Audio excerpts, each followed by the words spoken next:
Ashabul Kahfi, dia duduk dekat area ni. Dia tidur dekat area ni. Anak-anak mama kat sini diorang tidur. 309 tahun. Lepas tu cahaya matahari masuk daripada situ. That's why dia nampak cahaya matahari yang masuk. Subhanallah.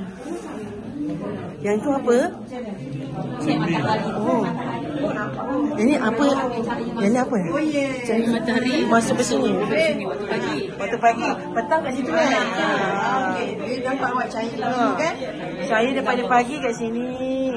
Lepas tu berbalik-balik kan? Lepas tu cahaya petang kat situ. Ini apa nak? Kenapa ditutup? Subhanallah.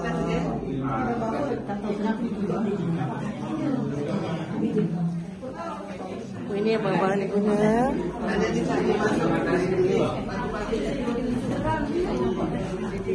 Ini kuburan dorang.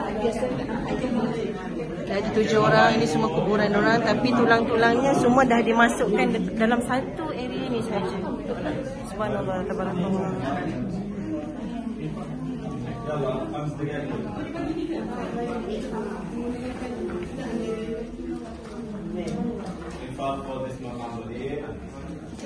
Nampak. Ni tengok sini. Sini. Tapi ambil video tak nampak sangat.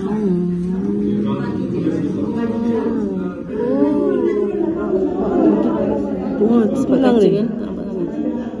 Yang kecil-kecil tu tulang dia kan. Macam ranting dia. Akak tadi tengok direct.